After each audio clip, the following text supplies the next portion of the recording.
Wassalatu wassalamu ala asyrafil anbiya'i wa imamil mursalin Sayyidina wa nabiyyina Muhammadin wa ala alihi wa sahbihi ajma'in, amma ba'd. Yang saya muliakan seluruh orang tua, bapak-bapak, saudara-saudara, hadirin jamaah majelis ta'lim malam Kamis Mushola Al-Falah. Wabil khusus yang kita hormati Bapak Haji Muhammad Zain selaku Ketua Mushola, Kanda Haji Muhammad Sawan, Ketua Majelis Ta'lim, dan para orang tua semua. Juga yang saya hormati Kanda Haji Ajis Muslim. Alhamdulillah, malam Kamis ini kita bisa bermuajahah kembali di tempat yang mulia dalam rangka ta'lim rutin kita. Mudah-mudahan Allah Subhanahu wa ta'ala senantiasa melimpah curahkan rahmat, nikmat, barokah dan maghfirah bagi semua. Juga mohon dibacakan Fatihah untuk pembangunan pondok pesantren Hafiz Al-Quran Ruhul Bayan yang saat ini sedang finishing lantai 2. Ini sedang menuju pemasangan jendela kusen untuk lantai 2. Mudah-mudahan Allah memberikan kemudahan, kelancaran, dan juga sudah mulai membuka pendaftaran untuk santri baru, dan juga sudah membuka pendaftaran untuk orang tua asuh anak-anak yatim. Besar harapan saya Bapak-bapak bisa ikut berpartisipasi di bidang yang mana saja. Jadi orang tua asuh ataupun ikutan sebagai donatur pembangunan pondok pesantren tersebut. Kata Maulana Al-Habib Umar bin Hafiz adalah orang yang paling bahagia itu orang yang matanya sudah terpejam untuk selamanya, tetapi pahalanya masih terus didapatkan. Baik, kita baca Fatihah untuk orang tua kita semua yang sudah wafat. Mudah-mudahan diampuni dosa-dosanya oleh Allah, diterima amal ibadahnya, dijadikan kuburnya Raudhah min riyadil jinan. Wabil khusus untuk Kang Haji Tahir bin Haji Rimin wa Haji Siti binti Mahmud.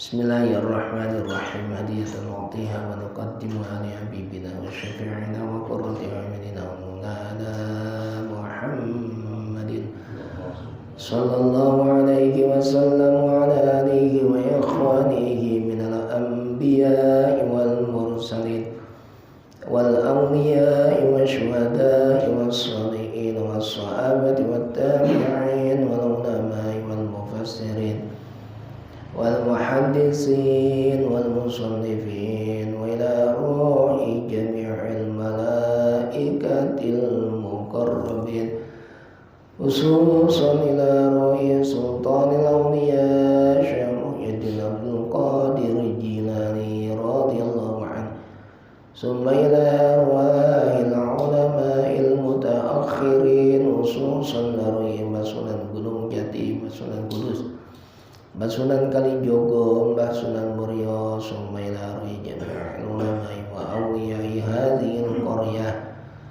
wa usulihim wa furu'ihim qaddasallahu asrarahum wa nawwara daraihahum wa ja'alil jannata maswahum wa yu'li darajatihim fil jannah summa ila ruhi jami'an lil qubur wal muslimin wal muslimat والمؤمنين والمؤمنات من مشارق الأرض إلى مغاربها برها وبحرها خصوصا آباءنا وأمهاتنا وأجدادنا وجداتنا ونخص خصوصا روح وحجيت أير بن أجرمين وحجة ستي بنت محمود سمنار ياجي محمد رسول بن Haji Muhammad Nur summa ila jami'i keluarga besar majlis ta'lim sunnal falah wa farqau dzunubahum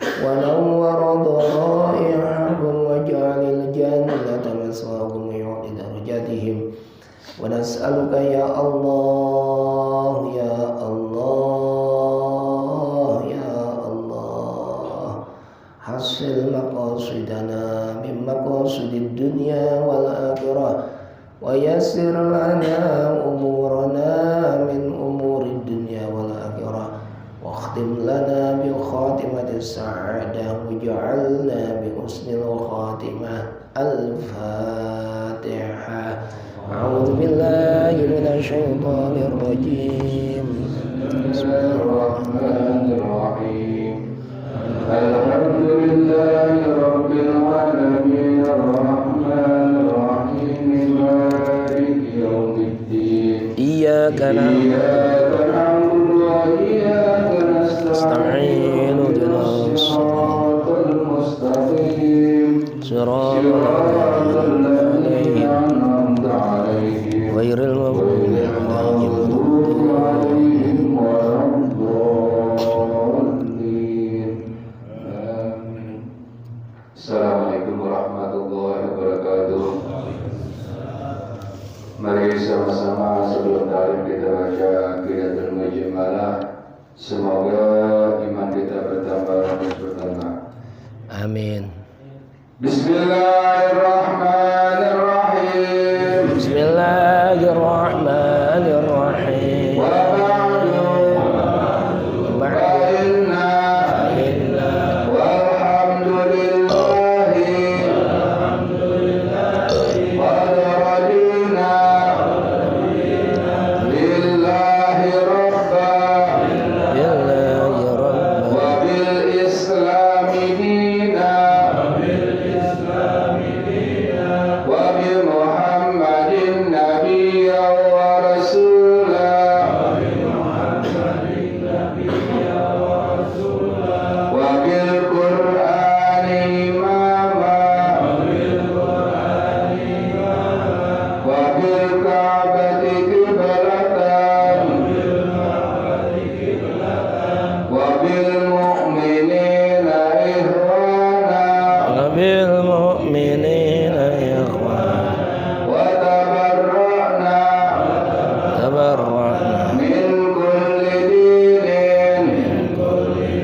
ada infak masuk dari hamba Allah, pahalanya untuk almarhum Bapak Haji Muhammad Jiroh bin Unih, Ibu Hajah Ni'mah binti Haji Abu Bakar. Mudah-mudahan Allah limpah curahkan rahmat, nikmat dan barokah untuk almarhum dan almarhumah. Baik Bapak sekalian, kita lanjutkan pengajian kita. Ini kitabnya sudah ganti. Sekarang udah jilid yang kedua. Jilid pertama udah selesai. Faslun ay hadza faslun fi ahkamil iqrari. Menerangkan tentang hukum-hukum iqrar. Iqrar itu apa? Pengakuan. Apa yang disebut dengan iqrar menurut agama? Ikhbarun bihaqqin 'alal mukirri, yaitu memberikan kabar, memberikan pengetahuan, memberikan kabar dengan hak terhadap orang yang dampaknya itu berdampak kepada yang ngaku. Ngaku memberikan kabar dan pengakuannya itu berdampak untuk dirinya sendiri. Itu namanya iqrar. Berbeda dengan syahadah atau penyaksian. Kalau penyaksian itu ngaku, dia ngaku, tapi ngakunya berdampak untuk orang lain. Itu namanya penyaksian. Kayak nama iqrar. Saya melihat dengan mata kepala saya sendiri, si Fulan bin Fulan telah begini, itu namanya penyaksian. Nah, pengakuannya dia dampaknya buat si Fulan itu. Tapi kalau ngaku saya yang melakukan, saya berbuat ini, saya begini, nah itu kan dampaknya untuk dirinya sendiri. Itu namanya pengakuan atau iqrar namanya. Bismillahirrahmanirrahim. Wal mukirru bihi dorbani. Orang yang ngaku disebutnya mukir. Pengakuannya namanya iqrar. Orang yang ngaku namanya mukir. Pengakuan itu ada dua. Ahaduhuma, yang pertama, haqqullah ta'ala terkait dengan haqqullah, urusan Allah. Dibuat contoh seperti zina. Zina itu berkaitan dengan haqqullah, antara pelaku dengan Allah. Yang gadis dengan yang perjaka, dosa dua-duanya. Tapi kan dosanya terkait dengan Allah. Orang sudah beristri, orang sudah bersuami, janjian. Pertama ketemuan di Facebook, terus chatting-chattingan, like, komen, tapi nggak pakai subscribe karena di Facebook. Lanjutin inbox, minta nomor WA, ketemuan, akhirnya na'udzubillah terjadi perzinahan. Nah, itu kan dosanya antara dia sama Allah, zina. Yang kedua, wasani hakul adamihi, dosa atau pengakuan yang dosanya itu terkait dengan manusia. Contohnya kahadil qazafi. Kayak qazaf. Qazaf itu nuduh. Nuduh orang. Si A sama si B telah berbuat zina. Nuduh dia. Ini dosa besar. Kalau dia tidak bisa mendatangkan 4 orang saksi laki-laki. 4 orang laki-laki harus 4 orang saksi harus laki-laki. Kalau perempuan nggak diterima persaksiannya, harus laki-laki. Ternyata dia udah nuduh kayak gitu, dia nggak bisa mendatangkan saksi. Nah, pelaku yang menuduh itu disebut namanya haddul qadzaf.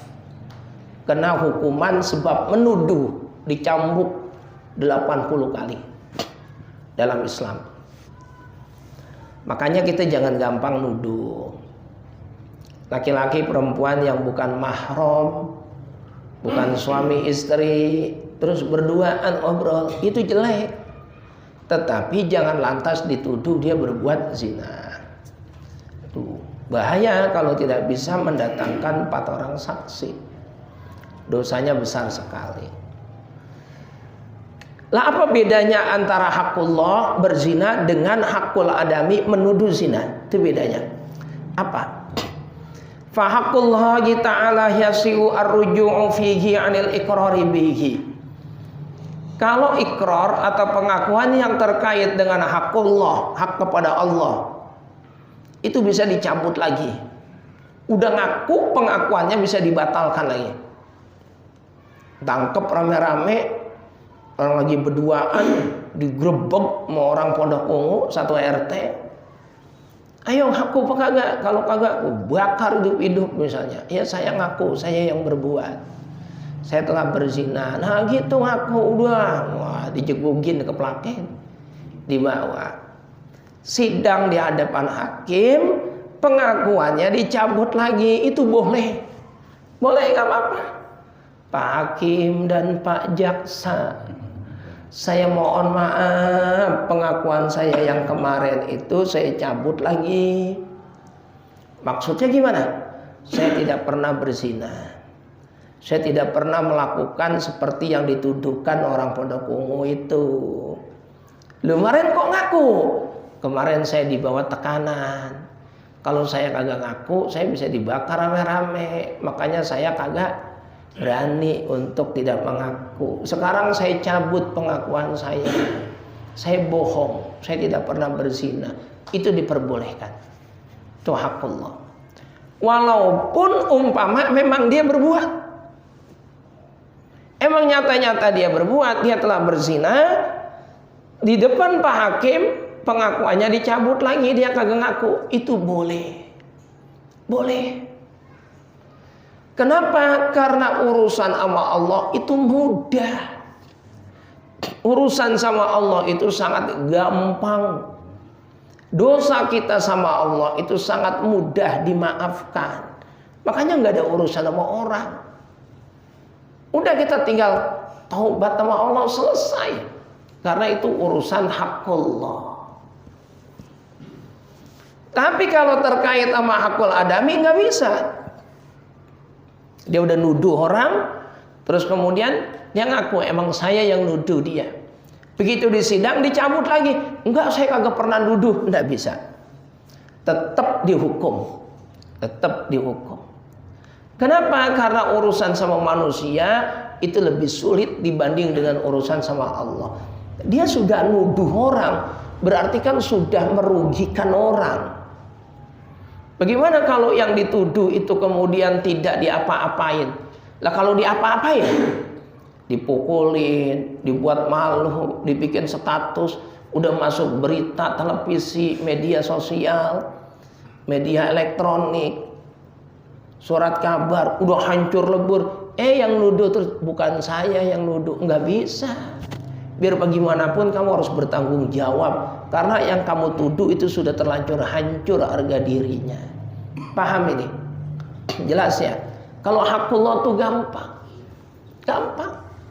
Makanya kita kalau bertaubat, itu dosa yang terkait dengan Allah mudah. Syarat utama taubat itu harus ada penyesalan. Ya Allah, saya nyesel. Udah diampunin sama Allah. Karena penyesalan itu bagian daripada taubat. Wattaibu minadz dzambi kaman la dzambalahu. Orang yang bertaubat dari perbuatan dosa sama dengan orang yang kagak punya dosa. Artinya diampuni sama Allah. Ada dosa yang jadiin orang masuk surga? Ada. Kata Nabi ada orang masuk surga gara-gara dosanya. Lah, sahabat nanya, bagaimana ceritanya ya Rasul? Kok orang masuk surga gara-gara dosa? Iya. Jadi dia melakukan dosa. Setelah melakukan dosa, dosanya itu ada di pelupuk mata, terbayang-bayang mulu. Ketika ada di pelupuk mata, dia nyesel. Ketika ada di pelupuk mata, dia nyesel. Ketika ada di pelupuk mata, dia nyesel. Ya itu gara-gara itu dimasukin surga Allah. Tuh, jadi Allah tuh mudah sekali. Gampang ya, luar biasa. Sampai diceritakan di kitab Hilyatul Auliya karya Abu Nu'aim Al-Asfahani. Ada 2 orang yang dua-duanya dimasukin neraka. Dua-duanya buruk. Terus di hadapan Allah, "Hei kamu, Fulan, baik ya Allah, masuk neraka." Langsung dia lari, semangat. Oh, masuk neraka girang banget, semangat lari. Oh, semangat banget. Ditanya, "Saya stop. Ada apa ya Allah?" "Mau masuk neraka kok terburu-buru banget, melari girang banget." "Ya Allah, saya ini pendosa ketika di dunianya. Saya pengen berbakti kepadamu. Makanya ketika saya disuruh engkau perintahnya apa juga saya girang udah ngelaksanain. Walaupun disuruh nyemplung neraka saya girang. Girangnya bukan karena pengen masuk neraka, tapi girang karena disuruh sama engkau ya Allah." Kata Allah, "Wah ini beres juga nih bocah ini. Udah masuk surga aja, masuk surga." Nah makanya ini siapin dari sekarang. Yang badar-badar besok kalau girang masuk neraka girang gitu. Biar kagak jadi masuk neraka. Yo. Yang kedua, orang disuruh masuk neraka, lelet, malas. Ada yang letin Allah. Mau jalan segen rupanya. Kelihatan. Ditanya sama Allah mau masuk neraka, onggo banget. Dosa bukan banyak. Soalnya masuk neraka. Ya Allah, bukan masalah masuk nerakanya. Masuk neraka ya saya akuin memang dosa saya banyak. Lah terus ngapa? Saya kagak nyangka ya Allah. Kagak nyangka ngapa? Yang ada di pikiran saya Allah tuh baik banget. Baik banget, enggak ada yang lebih baik dari Allah. Saya hidup di dunia udah badarnya kayak apa tahu, masih dikasih napas, masih dikasih rejeki, masih dikasih kebahagiaan, masih dikasih segalanya. Giliran di hadapanmu saya nggak nyangka ya Allah saya dimasukin neraka. Yang saya bayangin masih diampunin karena Engkau maha baik. Kata Allah apa? Ana inda zanni abdi bi. Saya itu tergantung prasangka hamba saya. Karena kamu menyangka saya baik banget, emang saya baik banget, sudah masuk surga aja kata Allah. Tuh, jadi Allah tuh mudah sekali, mudah banget. Mudah. Yang susah itu kalau sama manusia. Kita punya dosa sama orang, kagak bakalan diampuni nama Allah kalau orang itu belum maafin. Kan udah pernah saya ceritain, orang miskin susah banget. Tiap pagi jalan kerja, jalan kaki, pulang jalan kaki, betis udah pada kenceng. Asal malam kagak lain-lain itu betis sama paha ditaruhin koyo 3. Pegel, capek, udah pada bengkak kaki. Ngomong sama bininya, "Neng, iya bang, ngambil motor ya. Abang rasanya udah gak kuat banget jalan kaki mulu. Nah, kalau kita ngambil motor berarti bagaimana bang bayarannya?" "Ya udah uang belanja kurang-kurangin, yang kagak penting udah jangan sampai dikeluarin. Ya pokoknya ya kita irit-irit, kita ikat-ikat. Ya udah bang, ngambil motor jangan mahal-mahal, yang second aja yang jelek, yang penting kebeli." Ngambil motor, uang belanja dikurangin, uang jajan anak dikurangin, mau rekreasi kagak berani, mau jalan-jalan kagak berani, yang penting motor kebayar. Begitu motor udah lunas, hatinya girang banget. Itu motor kagak kotor aja dilapin dia, saking girangnya. Orang susah punya banda kayak gitu girang banget. Sama kita juga begitu. Kita dari masih kecil susah buat beli TV 14 in, girang banget rasanya. 14 in bedal ngeliat bola-bolanya kagak kelihatan. Cuman karena emang saking girangnya TV dipentelengin, girang banget. Dapat 5 hari begitu motor lunas, motornya hilang. Kayak apa hancurnya perasaannya itu dia. Lebaran malingnya datang. "Bang, maafin saya ya, yang gede, yang kecil, yang sengaja, yang kagak sengaja. Pokoknya semua dosa saya maafin ya bang." Yang punya motor, "Ya udah saya maafin." Belum termaafkan. Belum. Dia harus jujur ngakuin. "Motor abang hilang ya. Iya. Sedih bang, kawannya jadi tanya, sedih banget. Bang tahu malingnya? Lah kagak, saya bang malingnya bang. Maafin saya ya bang. Terserah dah bang mau gedik ya bang mau apain kayak. Lah ini lu ngapa datang kemari? Saya mau minta maaf sama abang. Ya udah dah gua maafin. Selesai. Nggak bisa urusan manusia itu dibuat gampang. Makanya kita hubungan sama Allah harus baik, kepada sesama manusia juga harus dibina dengan baik. Kalau sama Allah mah gampang, sama orang itu yang susah. Nipu orang, bohongin orang, nyakitin orang. Nauzubillah min dzalik. Titik. Jadi kalau haqqullah, dosa, pengakuan dosa terkait dengan Allah itu boleh dicabut lagi. Tapi kalau terhadap manusia dia nuduh orang berzina, nggak bisa dicabut lagi, nggak bisa. Bahkan wa yusannu lil mukirri bizina ar-ruju'u anhu. Wa yusannu, dan disunahkan, sunnah hukumnya. Lil mukirri, bagi orang yang ngaku bizina, terhadap perbuatan zina, ar-ruju'u anhu, untuk mencabut pengakuannya. Sunnah hukumnya. Dia emang berzina, padahal mah benar-benar zina. Dia ngaku, begitu sehari dua hari, enggak, saya enggak pernah berzina. Itu kemarin lu udah ngaku, kemarin saya bohong. Berarti kan bohong di atas bohong kalau begitu.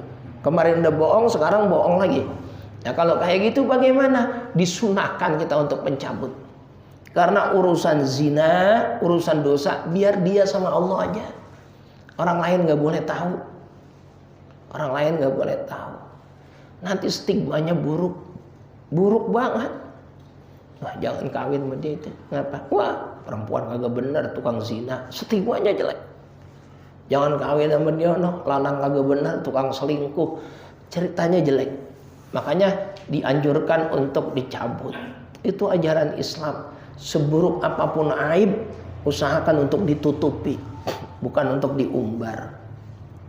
Ini untuk diri sendiri. Apalagi untuk orang lain. Kita ngelihat kesalahan orang, jangan disebar-sebar. Wa haqqul adamiyil hayasihu ar-ruju'u fihi 'anil iqrari bihi. Dan sedangkan hakul adami la yasihu, tidak sah ar-ruju'u fihi, untuk mencabut kembali ikrarnya.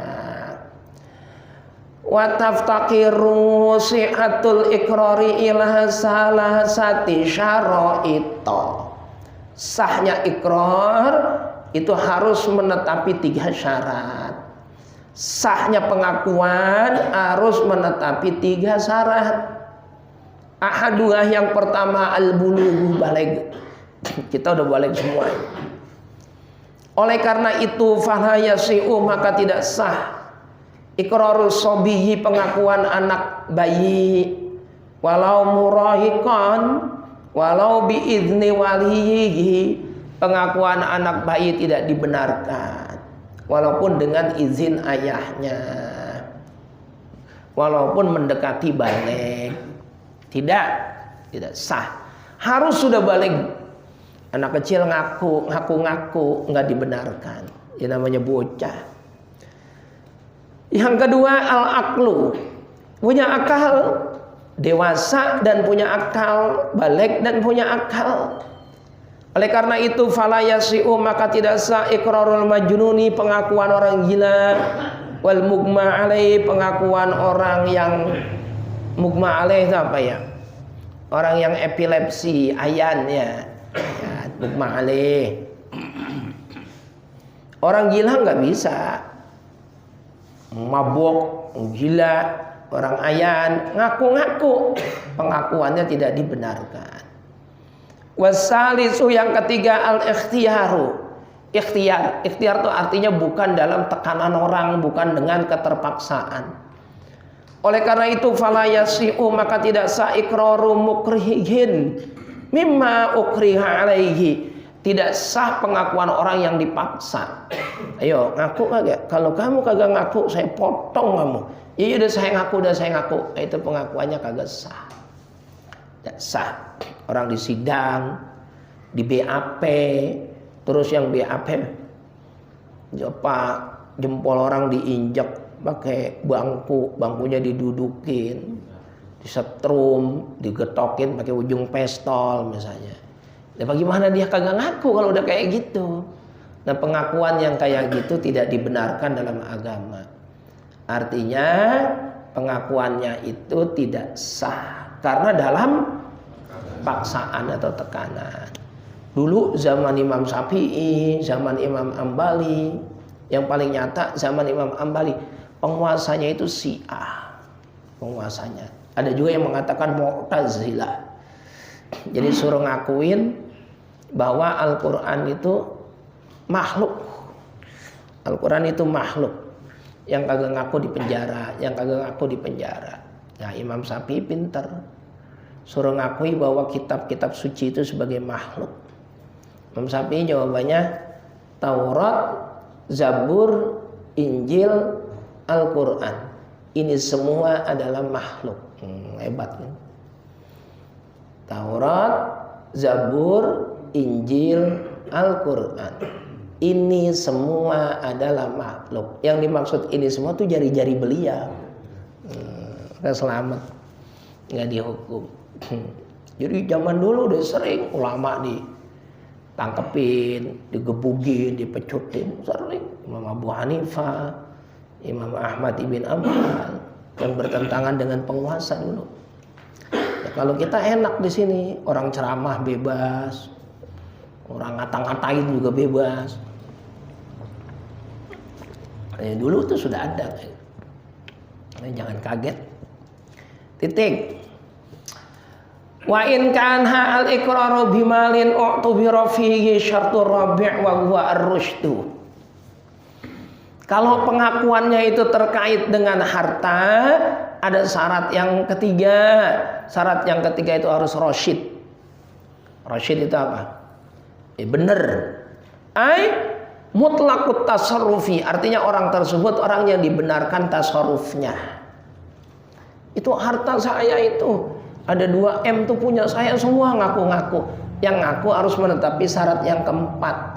Yang pertama balik, kedua berakal, ketiga tidak dipaksa, yang keempat bukan orang yang terjaga tasarrufnya. Bagaimana mungkin kamu ngaku-ngaku itu hartamu, sementara bandamu aja habis semuanya gara-gara diutangin. Tuh, itu syarat yang keempat. Titik, selesai. Ya.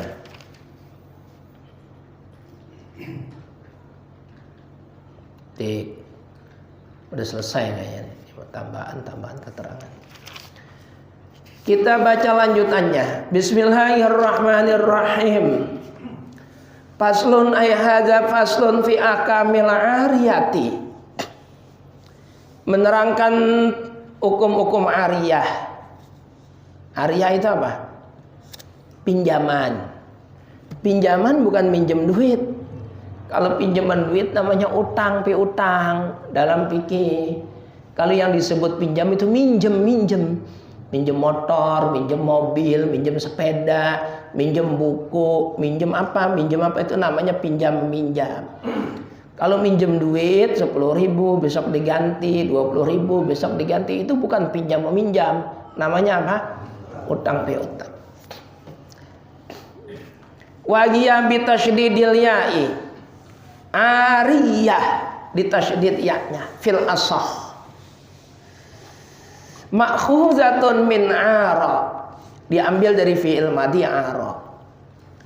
Wa haqiqatuha asy-syar'iyyatu bi iba apa nih?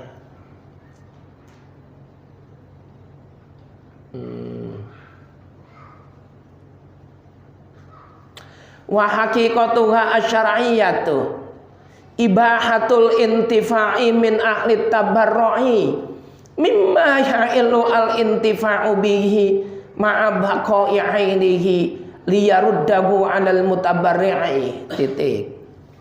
Sedangkan menurut hukum agama yang namanya minjem itu ibahatul intifa'i, diperbolehkannya mengambil manfaat. Ngambil manfaat dari milik orang lain. Yang diambil itu manfaatnya, bukan barangnya. Minjem motor berarti manfaatnya untuk diapain? Dipakai. Motornya tetap milik orang. Kita cuma ngambil manfaatnya doang. Nanti selesai manfaatnya kita pakai, kembaliin lagi itu motor orang. Itu namanya disebut dengan ibahatul intifa'i min ahli tabarru'i. Jadi kita mengambil kemanfaatan barang yang telah mendapatkan restu dari pemiliknya. Itu namanya minjem. Ambil kemanfaatan. Tergantung yang kita pinjam apa. Minjem kasur berarti kemanfaatannya untuk tidur. Ya begitu seterusnya. Minjem baju kemanfaatannya untuk dipakai. Tapi statusnya itu milik siapa? Milik orang, nanti dikembalikan. Jadi kita berhak mengambil manfaatnya doang. Milkul manfaat namanya. Mengambil atau memiliki kemanfaatannya. Liyaruddahu alal mutabarri'i. Nanti untuk dikembalikan barangnya kepada yang memiliki. Titik. Wa syartul mu'iri sihatu tabarru'ihi wa kaunuhu malikan limanfaatin ma yu'iruhu. Syarat daripada mu'ir, orang yang minjemin. Syarat orang yang minjemin itu harus memiliki barang itu. Bagaimana mungkin dia minjemin itu barang kalau bukan punya dia? Syarat orang yang minjemin harus memang pemilik sah dari barang yang dipinjemin. Pak Ustadz, saya minjem apa bang? Minjem motor. Maaf, ini bukan motor saya. Harus jujur. Nah, kecuali dapat izin dari pemilik motor itu. Udah Pak Ustadz kasih aja nggak apa-apa. Nah, itu boleh. Nggak boleh kita minjemin sesuatu yang sesuatu itu bukan milik kita. Kita aja minjem, masa kemudian dipinjemin lagi? Tidak boleh. Titik. Dan syaratnya juga orang yang sah tabarruknya. Lagi-lagi anak kecil, orang gila itu nggak boleh minjemin. Minjemin anak kecil, minjem mobil, tong, bapak ada? Agak ada. Sini mama minjem mobil, dikasih. Yang ngasih bocah umur 3 tahun, tidak sah. Yang minjem yang tidak sah, jangan tunggu ntar bapaknya pulang. Tidak boleh. Tik. Wa kullu ma amkana al-intifa'u bihi manfaatan mubahatan. Syaratnya manfaatan mubahatan. Ma baqai ainihi jazat i'aratuhu. Segala sesuatu yang boleh diambil manfaatnya, manfaat secara mubah, maka itu boleh dipinjemkan dengan catatan barang tersebut kagak habis. Segala sesuatu yang boleh diambil manfaatnya secara mubah. Pisau, boleh nggak diambil manfaatnya? Boleh, tapi harus dengan yang mubah. Berarti kalau kagak mubah, kagak boleh minjemin pisau. Bang, minjem pisau, bakal apa? Saya mau bacok sama orang loh. Itu namanya manfaatnya bukan untuk yang mubah, tidak boleh. Syaratnya adalah diambil manfaat yang mubah. Ma'abaqoi ainihi, dan benda itu setelah dipakai masih utuh. Pisau, minjem pisau bakal ngupas buah. Habis ngupas buah, pisaunya habis apa kagak? Kagak, pisaunya utuh, berarti minjem pisau. Boleh. Minjem mobil, habis dipakai mobilnya masih utuh. Utuh, paling bensinnya yang habis. Ya, mobilnya utuh, berarti boleh minjemin mobil. Kalau minjem sesuatu barang itu dipakai habis, kagak boleh. Contoh minjemin apa? Lilin. Minjemin lilin. Bang, minjem lilin. Lilin minjem dibakar. Habis, mulanginnya bagaimana? Nggak bisa. Nah, kalau lilin berarti minta. Jangan minjem. Jadi syaratnya itu nomor 1 harus manfaatnya yang mubah.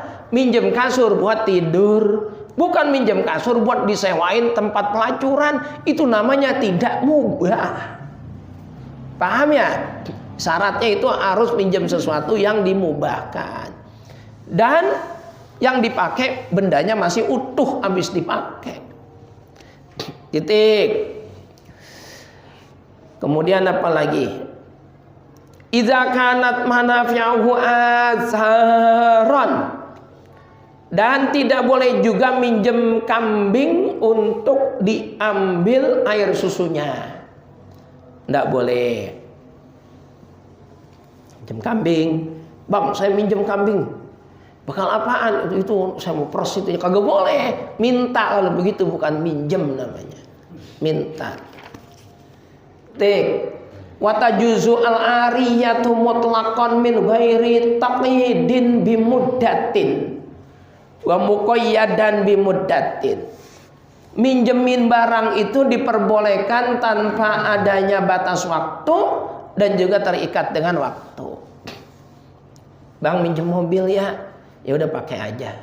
Sampai kapan bang? Udah pakai aja, udah pakai. Terserah mau berapa lama juga. Itu namanya minjemin tanpa terikat waktu. Yang kayak gitu boleh. Bang, minjem mobil ya pakai aja. Cuman besok pagi pulangin ya. Nah, ada batas waktu. Itu juga diperbolehkan. Jadi minjemin sesuatu boleh dengan mutlak tanpa batas waktu, boleh juga dengan waktu. Boleh. Kayak saya itu pakai mobil Innova. Yang kemarin saya pakai 17 Agustus, itu mobil minjem. Sampai sekarang masih di rumah saya. Itu tanpa batas waktu. Punya dokter, dok, saya pinjam mobilnya. Pakai aja. Sampai kapan ini? Udah pakai aja sampai kapan gitu. Udah terserah. Pokoknya sampai Ustadz punya mobil lagi. Gitu. Nah, kalau saya kagak beli mobil itu saya pakai terus berarti. Itu boleh kayak gitu. Ya cuma kita yang minjem harus punya malu. Harus punya malu. Minjem 30 km, 30.000 km. Apa namanya itu? Odometernya ya. Odometernya itu 30.000 km. Dipulangin 60.000 km. Berarti 30.000 punya orang dipakai. Dipakai kemana baik. Boleh dibatasi waktu. Boleh juga tanpa dibatasi waktu. Wahia ay al-ariyatu. Dari saya. Pinjaman itu idza talipat la bi isti'malin ma'zunin fihi madmunatan 'alal musta'iri. Pinjaman kalau dipakai tidak sesuai dengan yang diizinkan oleh pemilik barang, kemudian rusak, maka yang minjem wajib menggantinya bikimatiha yauma talafi'a, dengan harga ketika barang itu rusak, bukan harga ketika dia minjem. Minjem sepeda, bang minjem sepeda ya udah pakai. Nah, kata-kata pakai itu ngizinin untuk pakai sepeda minimal berapa orang? 1, maksimal berapa orang? 2, dipakai sampai 13 orang. Itu peleknya patah, bannya diangkat 8, maka yang minjem wajib mengganti ketika barang itu rusak. Harganya berapa? Pasarannya berapa? Rusaknya hari Senin. Nanya sama orang yang ahli, bang ini sepeda begini kalau utuh nih, kalau utuh bang berapa duit? 2 juta. Dia wajib ganti 2 juta hari di saat itu rusak. Tuh. Kalau dia pakai sepeda sendiri dia pakai sendiri. Emang sepeda satu, dia pakai satu sendiri. Sepedanya rusak. Yang minjem kagak wajib ganti. Nah, ini jarang ini. Pasti yang punya kesel. Cuma emang begitu, kagak wajib ganti. Jangan lagi ganti, hilang kagak wajib ganti. Minjem sepeda, ya udah. Pulanginnya kapan bang? Udah besok pagi dah. Ini mau udah sore, udah pakai aja. Besok pagi pulangin ya. Iya bang. Berarti malam diapain? Dibenahin. Udah benahinnya di dalam rumah, rumahnya digembok, pagarnya juga dikunci. Hilang itu sepeda, pagi-pagi kagak ada, kagak wajib ganti. Kenapa? Kalau kita udah minjemin orang, kita sudah percaya sama orang yang kita pinjemin. Namanya yadul amanah. Cuma kalau itu sepeda udah mengetahuan dia disuruh nginep, besok aja pagi, sepeda kan nginep, naruhnya di belakang, kagak dikunci, hilang, baru wajib ganti. Mas sekarang kagak berlaku ini. Baret dikit aja yang punya kesel, kita udah ketakutan, kita bersihin, kita dempul. Tuh kalau barang boleh minjem. Titik. Jadi dalam bahasa Al-Qur'an apa? Ta'awanu 'alal birri wat taqwa wa la ta'awanu 'alal itsmi wal udwan. Saling colong menyolong, saling tolong menolong, saling tolong menolong. Dan orang yang punya barang Yang punya barang yang minjemin itu punya hak minta kapanpun dia mau. Baik ditentukan dengan waktu atau tidak ditentukan dengan waktu. Yang punya berhak minta kapan aja dia mau. Mobil mana mobil saya? Ini bang, besok saya mau pakai. Iya, ini pulangin dulu nih, malam ini saya mau pakai. Lah bagaimana sih, udah minjemin, kagak bisa, punya orang. Ya udah, kagak boleh protes. Ya udah bang, pulangin, emang punya orang. Lagi dipakai aja dipinta kasih, emang punya orang. Lagi jalan, saya telepon, maaf ini emergency. Ada apa bang? Mobilnya saya mau pakai. Kapan? Sore ini juga. Lah ini saya lagi di jalan bang. Balik, pulangin, punya orang. Jadi yang punya berhak dia minta kapanpun dia mau. Kenapa lah? Emang barang dia, benda dia. Makanya enak kok kagak minjem. Enak. Ya tetap enak. Cuma harus tahu malu gitu. Harus tahu malu. Nah itu Ustadz minjem mobil orang, tenang, tunggu tanggal mainnya aja. Ntar juga saya pulangin. Ya, dia minjemin tanpa batas waktu. Emang mobilnya nggak kepake. Mobilnya 3, yang 1 itu nggak kepake. Ya, tapi tetap suatu saat tunggu waktunya lah, pasti akan dikembalikan. Paslon ayat paslon fi akamil ghosobi, menerangkan tentang ghosob. Ghosob itu apa ghosob? Nanti kita bahas malam Kamis yang akan datang, insya Allah. Ya kan ya, baru ini istilah-istilahnya ya. Ada ghosob, ada ini, paling baru denger itu. Ghosob, ternyata fikih itu luas banget. Dah, Al-Fatihah. Bismillahirrahmanirrahim. Iyyaka na'budu wa iyyaka nasta'in ihdinas siratal mustaqim siratal ladzina an'amta 'alaihim ghairil maghdubi 'alaihim waladdallin. Wa'fa'na ya karim ya arhamar rahimin arhamna. Allahumma bihaqqil Fatihah ikhtim lana bis sa'adah waj'alna bi husnil khatimah. Da'wahum biha subhanaka Allahumma wa tahiyyatuhum biha salam. Wa akhiru da'wahum alhamdulillahi rabbil alamin. Wassalamu alaikum warahmatullahi wabarakatuh.